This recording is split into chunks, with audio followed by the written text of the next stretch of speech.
Bom dia, boa tarde, boa noite. Hoje faremos uma apresentação sobre etnobotânica do artigo Plantas Medicinais em um Quilombo Maranhense, uma perspectiva etnobotânica. Os apresentadores do grupo são Alex Estrela e Clayton Xavier. Um dos responsáveis pelo artigo é Ricardo Monteles. Sua formação acadêmica começa com a sua graduação em Biologia, pela UFMA em 2005, Universidade Federal do Maranhão. Seu título de trabalho na graduação foi Estudo Etnobotânico de Plantas Medicinais e Místicas em uma Comunidade Remanescente do Quilombo de Maranhão.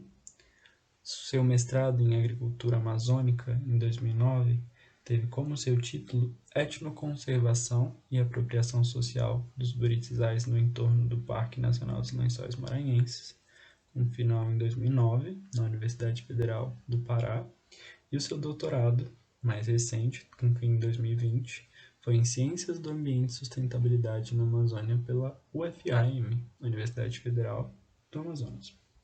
O título mais recente foi Eu Venho da Floresta, a Sustentabilidade das Plantas Sagradas Amazônicas do Santo Daime. E uma curiosidade, sua ligação com o Santo Daime e a floresta é tamanha que, em seu agradecimento às filhas Vitória Régia e Flora Luna, foram associadas os seus nomes à sua ligação com a natureza. Suas últimas produções bibliográficas foram sobre aprender e ensinar o uso de plantas sagradas numa tradição amazônica, onde ele fala sobre o cipó cariri, usado no Santo Daime, ecologias e políticas em tempo de crise ambiental, e plantas medicinais em um quilombo maranhense, uma perspectiva etnobotânica, em 2007, que é o título desse artigo. Quem o acompanhou foi Cláudio Urbano Bittencourt Pinheiro, que teve sua formação acadêmica com a graduação em agronomia na UMA, em 1980, seu mestrado em biologia e doutorado em 1996 e 1997 na University of New York, e suas produções bibliográficas, que são gigantescas, de várias páginas, começam em 1985, muito sobre o babaçu, onde ele cita de várias formas em vários dos seus artigos, tantos feitos nacionalmente e internacionalmente, a sua ligação com a etnobotânica desde 1999, com esse título extremamente importante, Exploração e Conservação, uma coexistência impossível, e o seu último artigo, que foi esse levantamento e mapeamento da ocorrência e identificação de espécies e avaliações de ambientes infestados por plantas invasoras na ilha de São Luís, Maranhão, 2019. Sua atuação é tamanha que ele recebeu uma medalha em 2007 de honra ao mérito etnobotânico, foi coordenador da Comissão de Etnobotânica na Sul-América e no Brasil, e atualmente, assim como é professor na UFMA e docente. Seus focos são etnobiologia, etnobotânica e botânica econômica. Ambas informações dos autores foram encontradas no Lattes e na internet. Quilombo, que é um aportuguesamento da palavra quilombo, vinda da região Banto, que é no centro-oeste da África, que veio dos povos que infelizmente foram escravizados no nosso país, que tem um contexto histórico muito importante para a forma como se criou a relação das comunidades quilombolas com a sua fauna e flora ao redor. Uma estrutura quilombola, ela, pela sua distância ou isolamento social, ela se torna totalmente dependente da natureza à sua volta. Aqui no mapa temos algumas estruturas quilombolas mais conhecidas no estado do Maranhão, e se pode observar que é normalmente afastada da nossa sociedade que conhecemos. Então nós temos um conhecimento totalmente diferente devido à necessidade dessas estruturas e dessas comunidades. Exemplo da sua simbiose com a natureza vai desde o formato de suas casas, com estruturas mais simples como adobo, até estruturas mais industrializadas, como tijolo e etc. Mas mesmo assim, o seu contexto histórico e a sua necessidade de comunicação com a natureza torna uma comunidade quilombola com um conhecimento vasto, necessário, de ervas, tanto medicinais, para usos atópicos, ortopédicos, de saúde digestiva, bucal, dermatológico, até nos seus lados ritualísticos, que é um traço dessas comunidades quilombolas que tem o uso de ervas como um ato ritualístico muito presente. A ligação das ervas com o quilombo vem desde sua raiz africana, com o culto a Katendê, o Inquice, que sabe tudo sobre as ervas, o Inquice Bantu, ao San, o orixá Yorubá, que tem o mesmo conhecimento. Mas além de sua raiz africana, a interação com os povos indígenas foi extremamente importante para esse conhecimento quilombola, onde temos o uso de raízes, sementes, cascas, folhas, grãos, para o trato digestório e o respiratório, que foram mais citados. E entre 121 espécies que foram abordadas no artigo, que foram distribuídas em 56 famílias e 101 gêneros, as famílias mais citadas foram as lamiáceas, que é da família das hortelãs, como exemplo, a rutácea, que temos como exemplo a arruda, e a fabiácea, que são as leguminosas, que temos como exemplo o feijão gandu ou a ervilha. O local de estudo foi a comunidade de Sangrador Maranhão, no município de Presidente Juscelino, que é banhada pela hidrografia do rio Munim, que tem área aproximada de 13.000 km², e um de seus afluentes é responsável pelo abastecimento dessa comunidade. Esse abastecimento é com a sua agricultura, com o seu saneamento, o cultivo dessas ervas, e o estudo foi feito no tempo de 9 meses, e no decorrer desses 9 meses foram feitas as visitas, com permanência de 3 a 8 dias, e os métodos para busca de informações, os métodos etnográficos foram entrevistas, conversas informais, observações, entrevistas pré-determinadas para essa obtenção de dados. Essa obtenção de dados foram feitas trazendo informações da opinião dos entrevistados sobre o uso dessas ervas e as informações que eles tinham. E muitos deles dizem que confiam no uso somente das ervas, mas não deixam de usar fármacos. Essas informações, com mais detalhamento, foram passadas principalmente pelas mulheres, com 60% mais do seu conhecimento.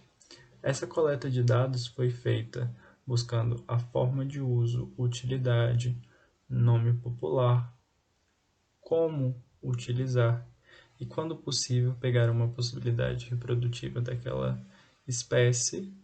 Foi levada ao herbário de departamentos da Biologia da Universidade Federal do Maranhão. Fala galera, tudo bem? Eu sou o Clayton de Santo Xavier e eu vou dar continuidade aqui à linha de raciocínio em relação ao nosso artigo, tá? E falar um pouco sobre a importância do nosso artigo. Bem, dando continuidade aqui, né, os pontos importantes assim que achei bem legal de se falar é que o referido trabalho possui uma grande importância, principalmente em relação à produção de novos medicamentos. A partir do conhecimento prévio ali daquela comunidade, dos anciões que estão na lida, que utilizam-se de cascas, de raízes, de árvores, né, de plantas, isso pode agregar aí na produção de novos medicamentos. Isso é de extrema importância não só para a saúde ali daquela comunidade, como do todo, né? Agregar o conhecimento científico a partir do conhecimento tradicional. Essas pesquisas, a produção desses artigos, esses levantamentos que são feitos não só como foi feito aqui na comunidade quilombola do Maranhão, mas no todo, né, assim, em comunidades indígenas, em comunidades rurais, podemos dizer assim, né? Isso agrega bastante aí no meio científico, né, na questão de pesquisa, de produção de novos medicamentos. E isso traz consigo uma importância muito grande de estar produzindo esse material científico para toda a sociedade. Buscar novas fontes de matéria-prima, né? Que isso também eu quis citar como buscar novas fontes de matéria-prima em relação à produção de novos fármacos, como eu já havia falado ali, produção de novos medicamentos. Isso para mim, e como eu li o artigo e vi e notei essa importância, né? Trazer os benefícios para a comunidade em questão como reconhecimento. Isso também eu notei que a partir do momento em que esse tipo de trabalho é feito nessas comunidades, isso traz consigo um peso muito grande em relação ao reconhecimento. Para comunidades que provavelmente seriam isoladas, não seriam reconhecidas pela sociedade, pode estar sendo reconhecidas aí, né? A partir desses trabalhos, da produção desses artigos, né? Desmistificar certos costumes que talvez não tenham nenhum benefício se tratando do uso de plantas.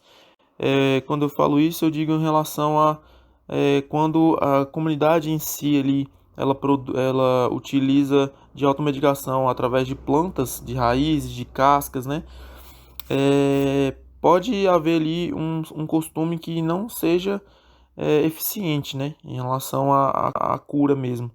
Então, a produção desse artigo em si, pode trazer ali um grande benefício para a sociedade em relação a isso, né? De desmistificação desse uso inadequado aí dessas plantas, né? Que como agir em grandes doses pode trazer grandes malefícios aí à saúde. Temos como objetivo, se o objetivo for alcançado, né? Do referido artigo. Creio que sim, né?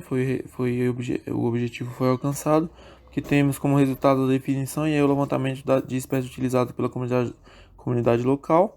Isso foi uma pesquisa bem relevante. Eles conseguiram catalogar várias espécies e famílias, né, de plantas. O trabalho teve seu objetivo concluído partindo do ponto de que várias plantas foram definidas como utilizáveis de forma medicinal pela comunidade. Então, no geral, o artigo teve como finalidade buscar aí o conhecimento dessas plantas, né, em relação à comunidade, como eles utilizavam, de que forma eles utilizavam, e os resultados foram bem agradáveis, né, em relação a isso. Nós temos aí, cada planta tinha uma finalidade de cura das enfermidades, e as principais eram intestinais, respiratórias e de pele, onde ali as intestinais, na maioria das vezes, eram utilizadas de forma oral, o pessoal da comunidade, né, os anciões, e o pessoal que estava ali na lida diária em relação a essas plantas. Respiratórias, né, eram feitas a inalação, como exemplo, nós temos a folha do Vic, né? Que eram fervidas e inaladas para melhorar a questão da respiração ali, né? Descongestionar o processo ali pulmonar e tudo mais. E o de pele, né? Onde eram utilizadas pastas, né? Eram cozidas também e utilizadas, né? E desses três formas de utilização, a mais utilizada era a forma oral, né? Que era para as dores e enfermidades intestinais. Bem, foi falado no resultado de discussão a porcentagem de pessoas da comunidade que usa plantas como forma de cura de enfermidade e os que se medicam com drogas industrializadas, né? Foram levantados dados e foram feitas pesquisas ali na própria comunidade, onde foram levantados que a maioria das pessoas utilizavam como forma de se automedicar as plantas mesmo, né? Cerca de 66,7% das pessoas, entre homens e mulheres, possuem preferência pelo uso de plantas, né? Como forma de se automedicar. Cerca de 25,7% usam tanto plantas quanto medicamentos industrializados. Ou seja, tem uma variedade aí, né? E 7,6% apenas industrializados. onde esses 7,6 falam que a eficácia dos industrializados, né, é muito mais eficaz do que os das plantas. Então, nós temos aí uma grande porcentagem daquela comunidade quilombola do Maranhão utilizando as plantas mesmo, né, utilizando meios naturais para se curarem, né, das enfermidades que ali residem naquela comunidade. Bem, e se tratando do que eu faria diferente nesse artigo, depois que eu li, reli e repensei, eu talvez faria uma metodologia diferente, né, em relação às pessoas em si daquela comunidade. Eu tentaria agrupar por faixa etária, né, dos mais velhos para os mais novos, ou tanto faz, dos mais novos para os mais velhos, e faria pesquisas isoladas nesses subgrupos que eu iria ter feito. Porque, pensando no ponto de vista de conhecimento, os mais velhos, lógico, possuem uma carga aí de conhecimento muito maior do que, sei lá, os adolescentes daquela comunidade. Porém, os adolescentes também têm o que agregar, entende? Eles podem pensar totalmente diferente do que os anciões, por exemplo, da comunidade. Eles podem ter outra visão, podem ter uma forma de pensar totalmente diferente em relação à utilização dessas plantas. Então, para mim, seria muito válido fazer esse levantamento, né? Esse agrupamento, perdão. Fazer essas formas de agrupamento, desde o adolescente até os anciões daquela comunidade.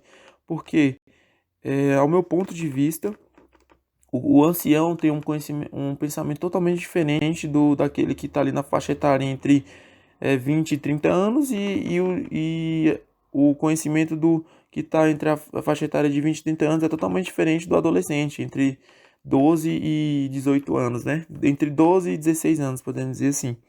Então a gente poderia, como forma de fazer alguma coisa diferente, eu pensei, né, nessa forma de agrupar por faixa etária e fazer as pesquisas desses subgrupos, né? As pesquisas aí, os levantamentos de conhecimento.